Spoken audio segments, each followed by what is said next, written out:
Mr. Rash, English teacher at South Shore International College Prep. Hi, my name is Daisha Adams, and I'm here to ask you a few questions about the walkouts. So my first question is, how do you feel about them? I think if the walkouts are done effectively, they can definitely raise a lot of awareness to any type of issue, but they definitely need to be organized and focused and have a central message to which everybody can rally behind. My name is Brittany Coleman. I go to South Shore International College Prep and I am a sophomore. I feel like there's a good way to advocate for our rights. Hi, my name is Bukola Rinola and I'm a sophomore at South Shore International.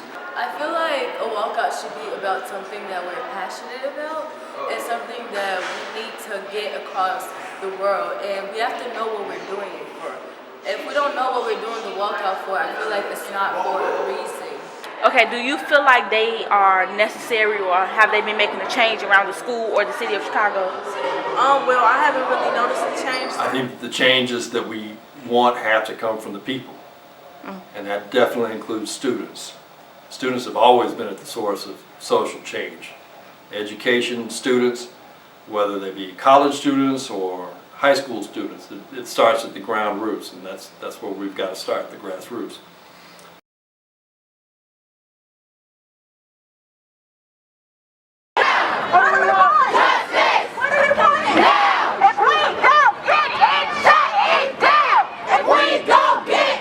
I'm 17 years old and I am tired of constantly fighting for my life. I'm tired of worrying if I will come home at night. I'm tired of telling my friends to be safe because I really don't know what will happen after I leave them. For so long, black and brown children have had to deal with intercommunal violence and the trauma that comes with it. Most children know trauma before they know television. They've gone to funerals before they've gone to parks. You won't find this in one rare case.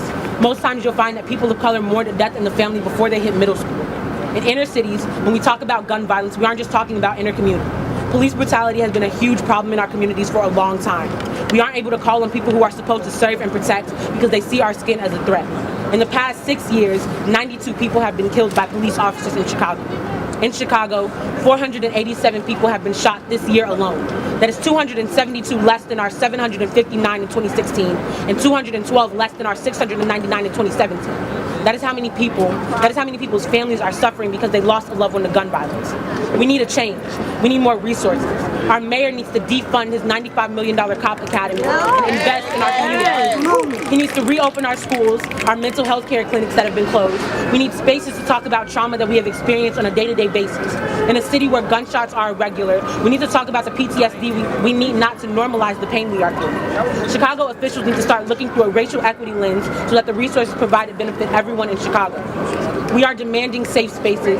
We are demanding resources. We are demanding that black and brown people in Chicago are allowed to survive. Thank you. By taking a stand and walking out, Sin has let the nation know, never again. We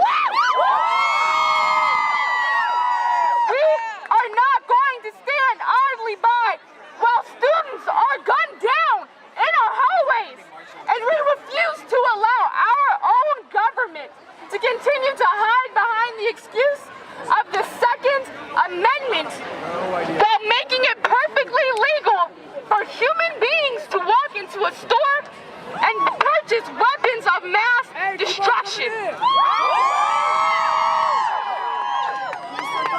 Those weapons are made to kill people as quickly as possible. So never again! Never again!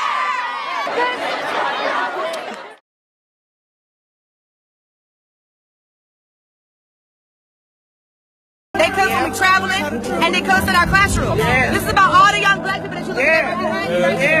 That's what this is about. It's not about none of this extra stuff with the concert. That's great.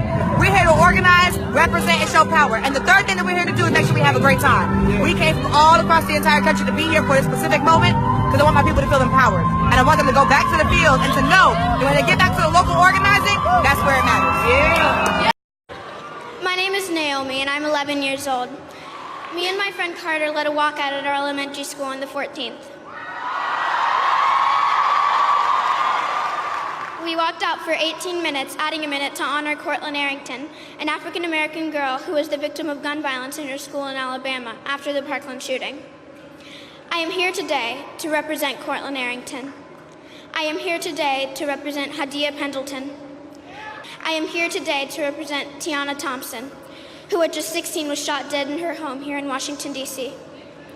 I am here today to acknowledge and represent the African American girls whose stories don't make the front page of every national newspaper. I represent the African American women who are victims of gun violence, who are simply statistics instead of vibrant, beautiful girls that full of potential. I'm here to acknowledge their stories, to say they matter, to say their names, because I can.